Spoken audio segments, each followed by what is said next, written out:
دیکھیے اسلام ہمیں یہ کہتا ہے کہ تم کھانا کھاؤ، کلو وشربو، کھاؤ بھی پیو بھی، تمام جائز چیزیں کھانے کی اجازت ہے، لیکن نبی پاک علیہ السلام نے فرمایا کمر سیدھی رکھنے کے لیے کھاؤ، اور جب تمہارا بڑا جی چاہے نا پیٹ بھر کے کھانے کو تو کریم فرمانے لگے پھر بھی 3 حصے کرو کھانے کے، ایک حصے میں ہوا ہو، ایک میں پانی ہو، اور ایک میں خوراک ہو، پھر بھی پیٹ بھر کے نہ کھاؤ۔ بلکہ اللہ کے رسول صلی اللہ تعالیٰ علیہ وسلم فرمانے لگے کسی نے اتنا برا برتن بھرا ہی نہیں جتنا کسی نے اپنے پیٹ کو بھرا، سب سے برا برتن تم نے بھرا۔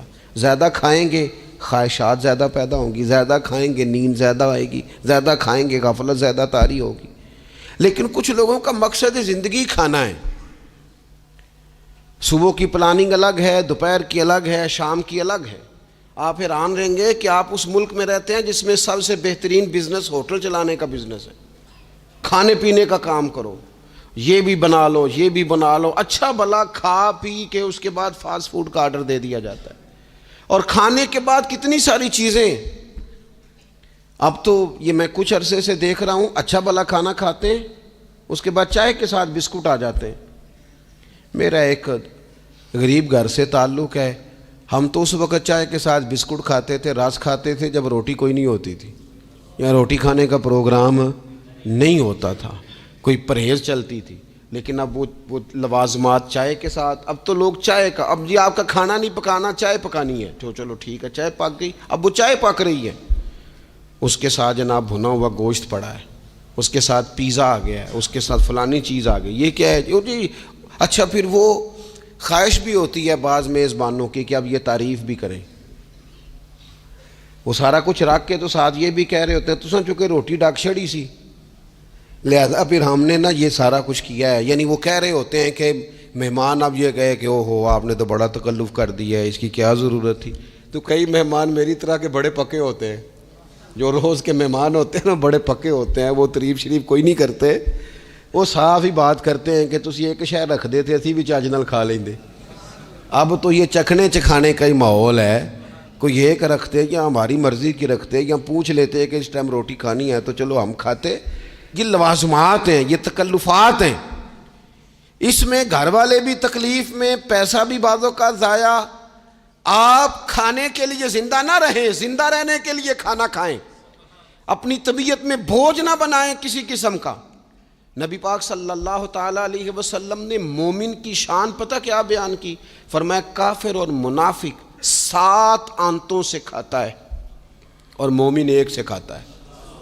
اتنا فرق ہے کافر منافق کے کھانے میں اور مسلمان کے کھانے میں۔ 6 گنا کم روٹی کھاتا ہے مسلمان، 6 گنا کم۔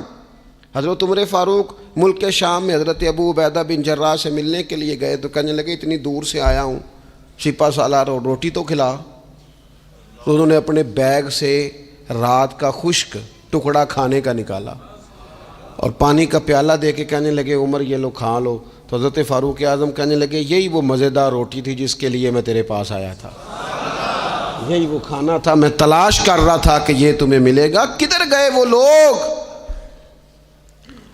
جو رات کے کھانے میں فریج بھی نہیں ہوتی تھی، رات کے کھانے میں تھوڑا پانی ڈال دیا اماں نے، اس کو 3-4 دفعہ ابال لیا، رات کی روٹیوں میں تھوڑا سا پانی اور تھوڑا سا گھی، پورا گھی نہیں، تھوڑا سا پانی اور تھوڑا سا گھی، اور ساتھ دادی نانی یہ بھی کہہ رہی ہے کہ یہ پانی سے ذرا نرم ہو جائے گی روٹی، اور پھر وہ کھانا کھایا جا رہا ہے۔ اس کے اندر نہ تو ڈاکٹر آپ کو یہ کہہ رہا ہے کہ یہ نقصان کا باعث ہے، نہ معدے پہ بوجھ بن رہا ہے، نہ اس کے لیے پھر بھائیوں کو جا کے پردیس کاٹنا پڑ رہا ہے، نہ باپ کو کئی قسم کی نوکریاں کرنی پڑ رہی ہیں، اعتدال میں گھر کے اندر ہی سارا کچھ مینج ہے۔ یہ وہ حسن ہے جو اسلام کہتا ہے تم غیر معتدل ہو گئے، تم حد سے بڑھ گئے، تم نے زندگی ساری کھانے پینے پہ لگا دی۔ اور بھائی من چاہی نعمتیں تو جنت میں ملیں گی، ہم نے تو مزے کے کھانے وہاں جا کے کھانے، وہاں ملے گا پھل اور وہاں ملے گی نعمتیں جو بار بار ملیں گی، چہرے ایک جیسے ہوں گے پر ذائقہ بڑا منفرد سے منفرد نظر آئے گا۔ تو وہ جو پردہ غیب میں چیزیں تھیں وہ ساری چیزیں لوگ کہتے ہیں ہاں جی ہم ساری غیر معتدل نہ بنے، تھوڑی سادگی لائیں، تھوڑا درمیانہ راہ، اسلام اس کو پسند کرتا ہے۔ نبی پاک علیہ السلام کی بارگاہ میں ایک مہمان آیا، ابھی وہ مسلمان نہیں تھا، تو محبوب نے فرمایا ایک بکری کا دودھ دھو کے اسے پلا دو۔ ایک بکری کا دودھ دھویا گیا، پلایا گیا، پھر دوسری کا دودھ دھویا گیا، پلایا گیا، پھر تیسری کا، وہ 7 بکریوں کا دودھ پی گیا۔ صبح اللہ نے توفیق دی اور وہ کلمہ پڑھ گیا۔ اب نبی پاک علیہ السلام نے فرمایا اسے بکری کا دودھ دھو کے پلاؤ۔ ایک بکری کا دودھ پیا، دوسری کا پی نہ سکا، رات 7 کا پی گیا تھا۔ تو میرے کریم فرمانے لگے یہ مومن اور کافر کا فرق ہے۔ جب تک یہ حالت کفر میں تھا 7 بکریوں کا دودھ پی گیا، اب یہ مومن ہوا ہے تو اللہ تبارک و تعالیٰ نے ایک دودھ کے ساتھ ہی اسے سیر فرما دیا ہے۔ اس کی تشنگی اور بھوک اللہ نے مٹا دی کھانے پینے کے لیے، اور اس کا ذہن بھی نہ بنائیں۔